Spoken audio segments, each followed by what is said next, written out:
right, welcome back. Now, we're on Wednesday, day 15th, April 15th. We're on page 25 and 26. We're doing these volume problems, and I said we're going to get messy with math. Okay? Today's messy with math is messy, and I'm not sure how long this video is going to take. But let's try to figure out the volume of a heart-shaped object. Remember, this was a Valentine chocolate box.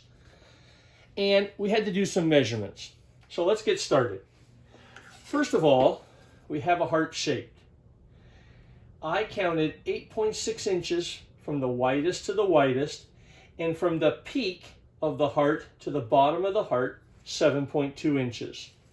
Measuring it this way, our height is 1.2 inches. So we have our length, our width, our height. Now the problem.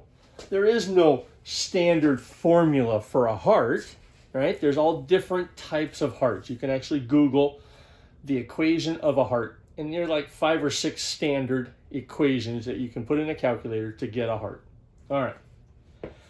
I thought I would try 2 different plans based on the knowledge that we have from this geometry class. All right. Plan A. Circle. We know a lot about circles. We know a lot about the volume of a circle, right? Of a cylinder, sorry. Okay, because it's going to have some depth to it. All right? So, then build a triangle. We're good with triangles, right? Pythagoras, 90-degree angle. Okay, using this plan A, we have leg, we have a leg, we got Pythagoras. We have everything we need to find the area of this shape, and then it's going to be 1.2 inches to make volume. Need triangle area times 1.2 would give us the volume. Easy. Circle. We know the circle area plus the height, so we have a cylinder, so that's easy. The difficult part is going to be this blue area. We have that area, that volume piece right there. We're going to have to subtract it off. So we got an add, and then we have a subtract. That was plan A. Plan B, again, we know how to deal with circles and cylinders. We would have to subtract off a sector. Okay? Because I think we can calculate this triangle, okay?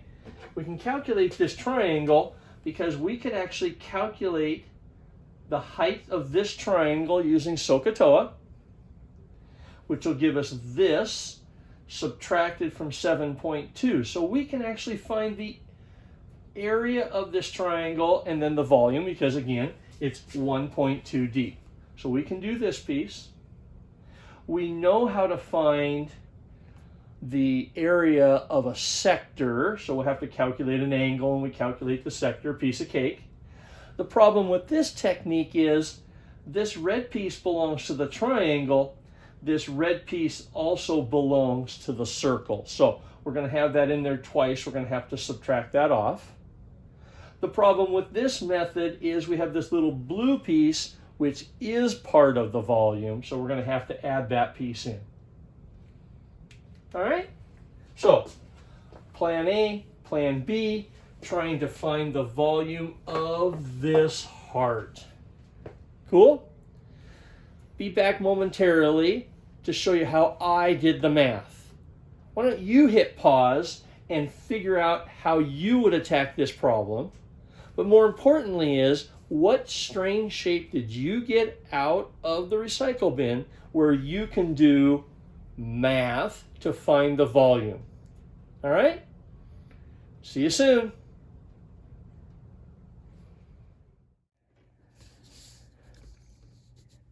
All right, here we go. The key to success, in my opinion, to find the volume of a heart-shaped object.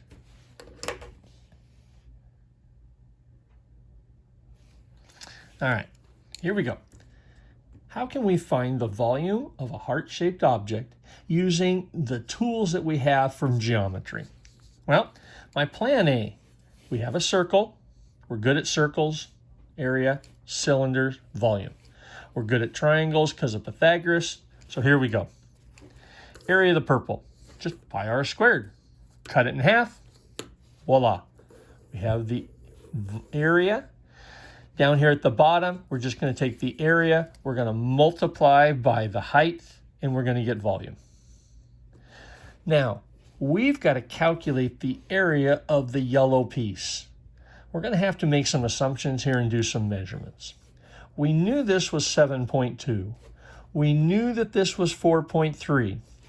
But this point of tangency, if we continue that line, we're going to have this little issue of this green area.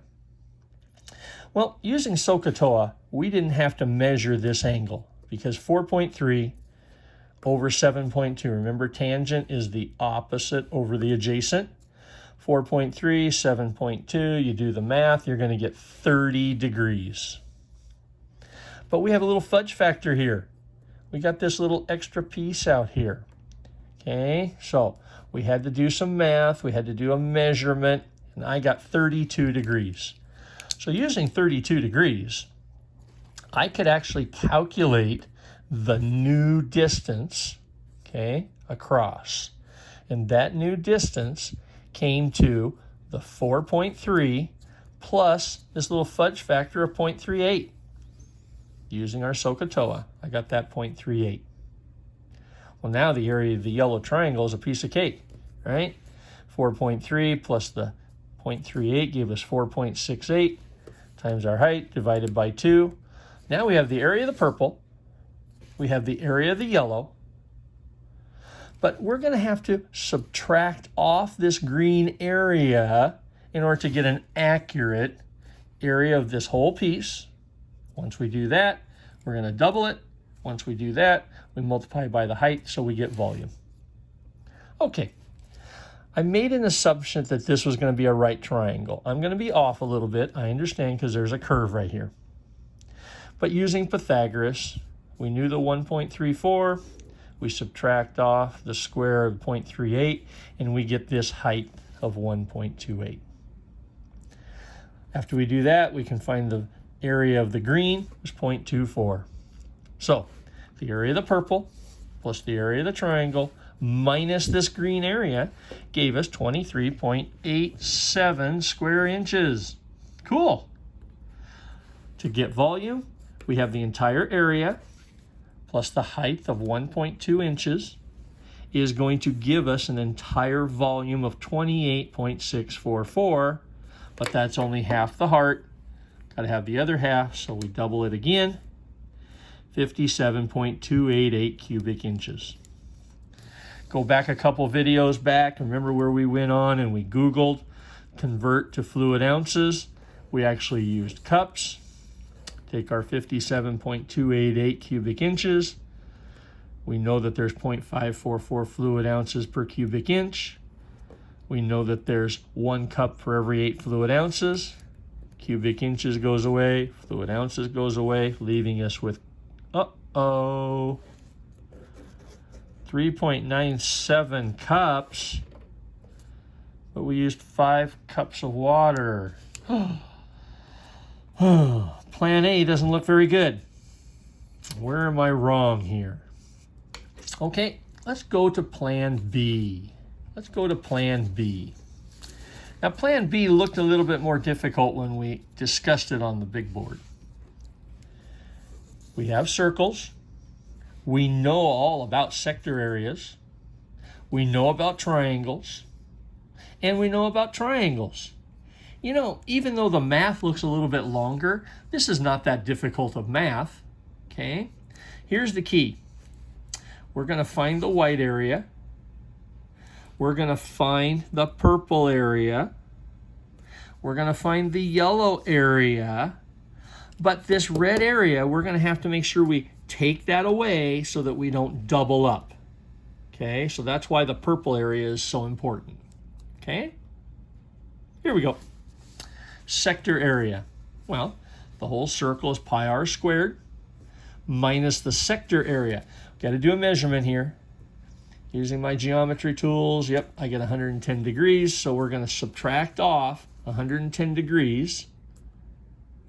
leaving us with 10.08. The white piece is 10.08 square inches.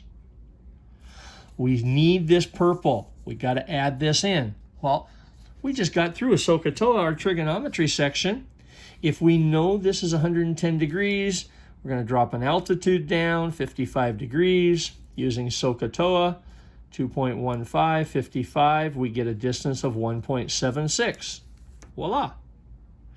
If we know this is 1.76, we can use the cosine to find the height of the triangle, 1.23. Well, now the area of the purple is nothing more than base times height divided by 2. Okay? Well, I use the whole piece, right? 1.76, 1.76, cut it in half, 2.165. Wow, we're rolling now. Okay? We got the area of the circle, we got the area of the purple. We got to find the area of the yellow. Now, the area of the yellow is going to be the 1.76 plus the 1.76 plus this little fudge factor.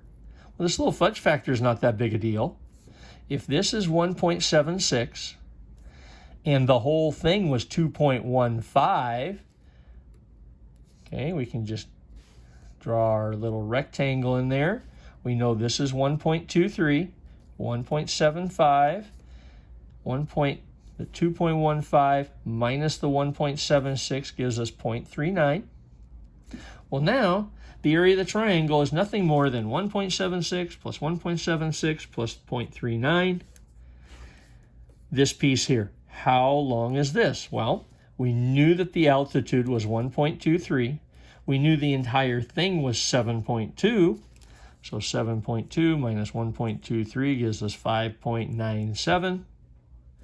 Area of a triangle is nothing more than length times width divided by 2. So the area of the triangle, 11.7, we're going to add that in. We're missing the green piece. The green piece is part of the actual chocolate box.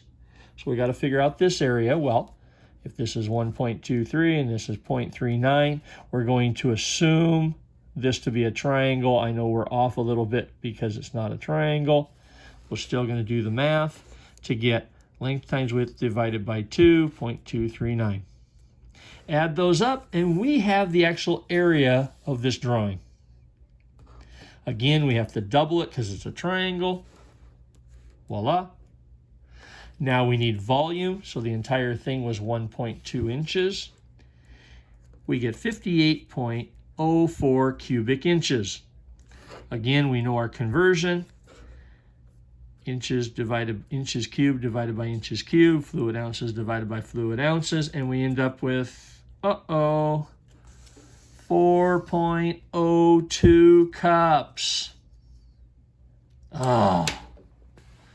So we did all this math, 10 full minutes of video alone. We're only supposed to work 20 minutes on this lesson. Come on, Monty. Why are we off so much on the two plans? What did I do wrong? I'm going to pause. I hope that you take time to pause and try to come up with 2 reasons why I'm off so much. Remember, an engineer cannot be off 20%. I'm going to lose my job. Where did I go wrong? I know 2 ideas.